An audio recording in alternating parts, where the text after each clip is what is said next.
You're listening to the Homeownership podcast by Movementum Realty, real estate talk for buying, selling, and owning property.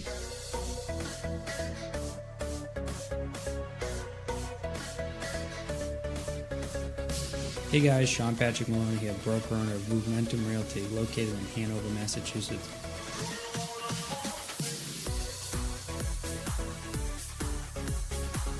Welcome to episode 1, Proper Representation in Real Estate. I'm your host, Sean Patrick Maloney. Today I want to talk to you about proper representation in real estate. It's one of the most misconceived things there is out there. A lot of times people drive by a house and they see the sign out front, or they find a property online and they see the listing agent's name, and that's the first person that they want to talk to. I'm here to tell you today that that is the wrong way to go about real estate, and I'm about to go over proper representation, going over seller's agents, buyer's agents, as well as dual agency and what it means. First and foremost, a seller's agent. I would like to go over that one first because I think that's the most commonly understood one that's misunderstood. With seller's agency, the seller's agent's job is to get the house sold for the client for the most money possible and to best terms possible. The agent's job is to get the house sold for the most money possible in the best terms possible for their client. As a seller's agent, we owe the client the same responsibilities: undivided loyalty, reasonable care, disclosure, obediency, lawful instruction, confidentiality, and accounting.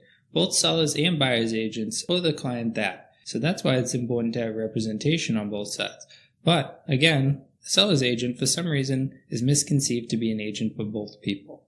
The reality of the seller's agent is when I list a property and I put it up and I put the sign out or I put the property online, I'm there to represent the seller in their best interest. So this means when you, the buyer, call me, I'm there to tell you everything that's good about the property and to try to get you to pay full price for the property.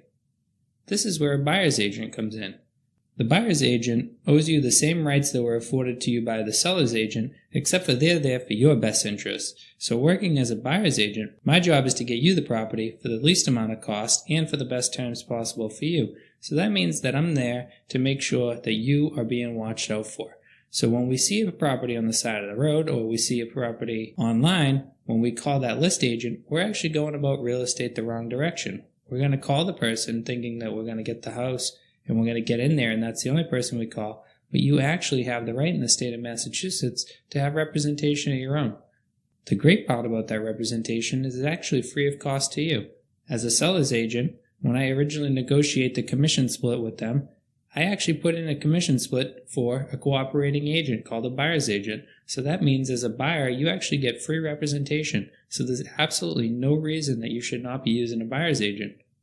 With this representation with a buyer's agent, they can show you all properties. So when you call a list agent, they're going to try to sell you the house that you see right in front of you. The reason they're going to try to sell you that house is because they owe it to their client who signed an agreement with them to try to sell that house and to try to sell that house for everything that it's worth. A buyer's agent, I'm not there to try to sell you a specific house. Once we're working under a buyer agency agreement, I'm there to sell you a house, not that house. I'm here to sell you any house.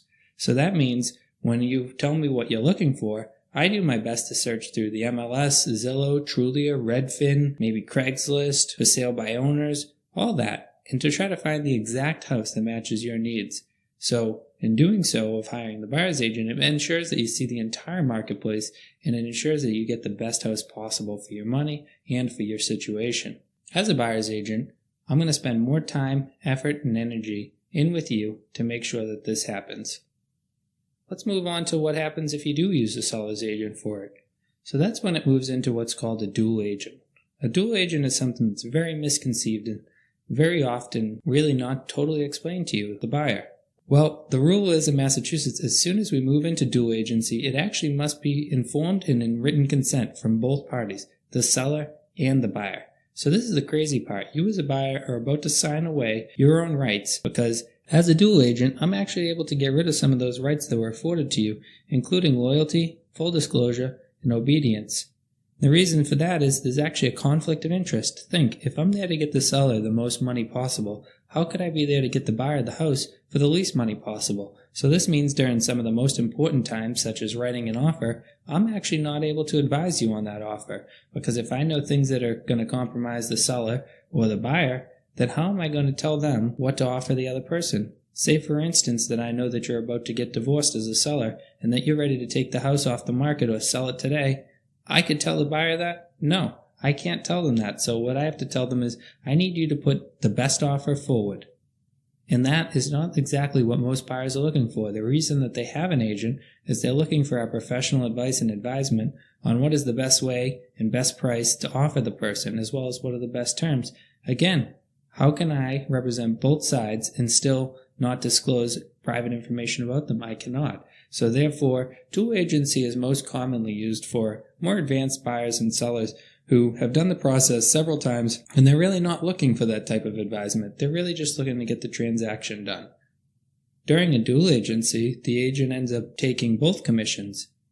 This means that you have to be extra careful as a buyer on this, because it's very tempting for a seller's agent to take you into a dual agency agreement with you barely even noticing that they've done so.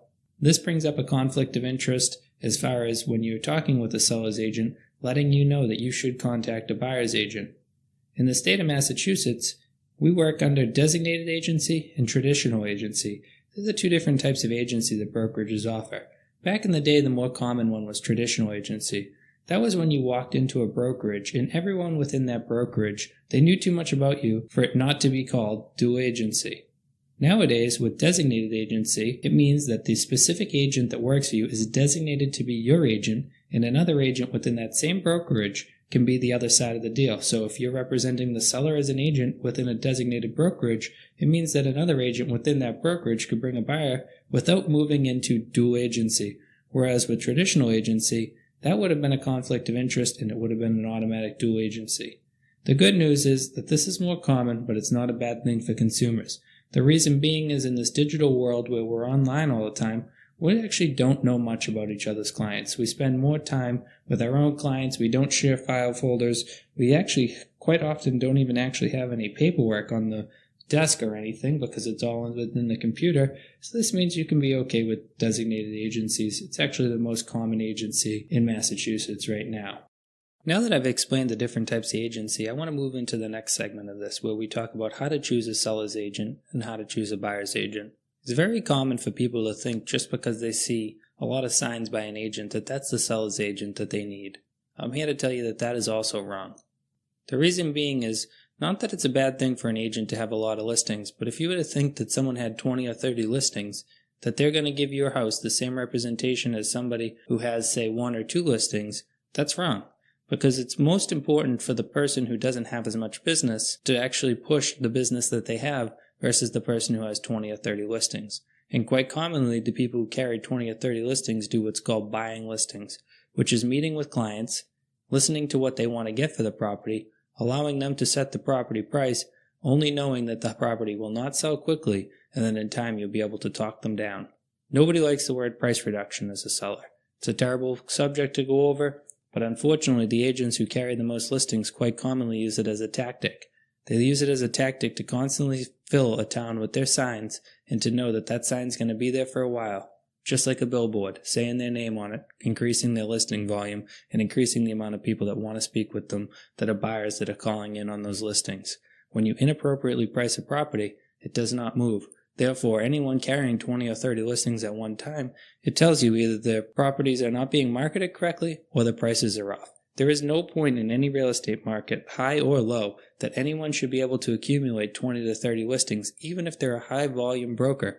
The reason being, why is the property still there for that many weeks? The average property sells in 60 days or less. So when somebody's carrying a property for as long as they are there, where they're carrying 20 or 30, it should concern you as a seller. That's probably not the right choice.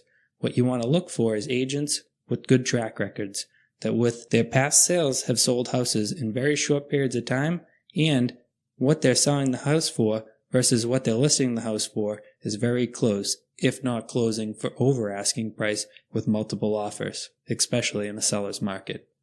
Buying a listing is one of the worst things that goes on in a market because it can lead people to believe that the market is in worse shape than it is, because when they do that and the price reductions happen, it overall reflects on the marketplace that homes are staying on the market longer than ever and that they're taking bigger price cuts than ever, which can lead people to believe we're in a buyer's market even when we're in a seller's market. And that's why it's really important to choose an agent who knows the pricing strategies and is going to price the house properly, and they're going to get your house sold, because the best chance you have of getting top dollar is within the first 14 days of listing the property. The next segment, I want to talk to you about buyer's agents and how to choose a proper buyer's agent. This one here is commonly way misunderstood. I'm going to tell you how to do it really quickly. First and foremost, you want to look at reviews. A good buyer's agent is going to have a lot of reviews online. They'll be on Facebook, Google, and Zillow.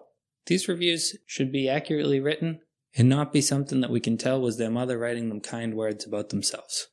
We want to look for things like details about the property, details about the transaction, maybe a struggle that went on. Yes, I said struggle, because real estate is not always cut and dry. And it's really important that that buyer's agent, when struggle happens, that they fix the problems for you and that they work their way through to a resolution that's happy for both parties and that the house ends up being purchased and at a great price. So just like you looked at a seller's agent for what their list price versus sale price is, we again want to look at a buyer's agent for what list price versus sale price is. Except for on this side, we want to see that the list price versus the sale price was the list price was higher and the sale price was lower. Now don't get it wrong. If the market's a very powerful market, it doesn't matter what buyer's agent you have. Sometimes you're going to have to offer full price or over full price to be competitive.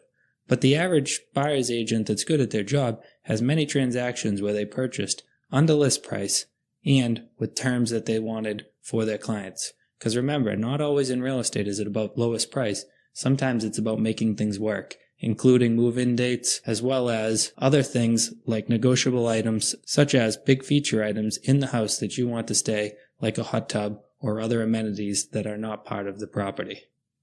A good buyer's agent is there also, morning, noon, and night, ready for you to get out and see property. There are a lot of buyer's agents out there that tell you that the property is unavailable to see or that they're not available when it comes to nights and weekends.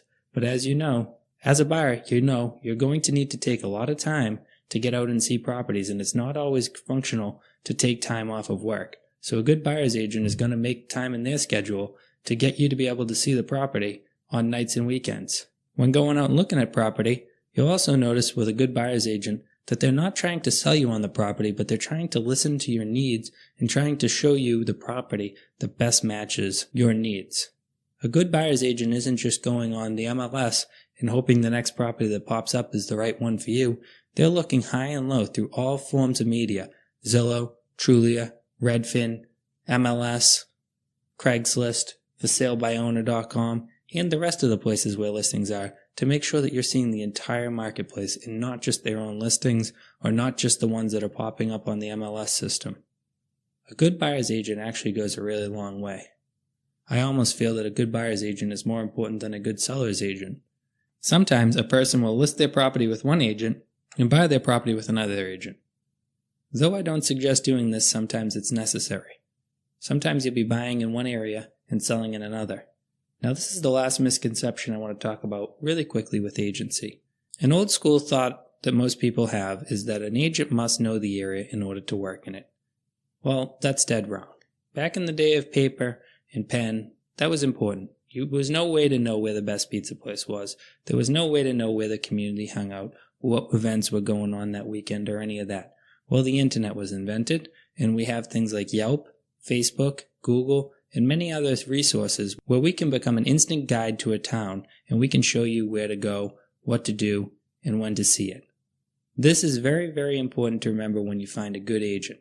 That good agent can travel with you much further than they could in the past, and they can show you listings in any town because, again, we have the MLS and we have Zillow and many other resources that we can reach out from the community that we live within and find out information about other communities. So this means if you find an agent that you really like, you can take them to travel with you and you can go where you need to go.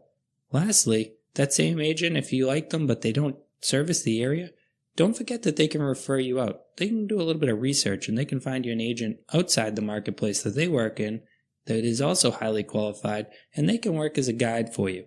Not only just interviewing the agent, but also keeping up just to make sure that the deal is going the way it should and that the other agent is doing their job. So now you basically have two agents working for you. And again, this is at no cost to you because the referral fee is paid by the other agent back to them. And no agent ever minds paying a referral fee because it means their business is growing and that other people trust them as well. Well, I hope you learned something about agency today. I look forward to talking to you next week. Please follow the podcast.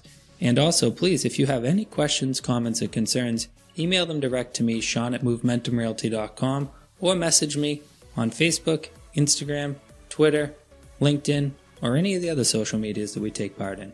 Have a great week.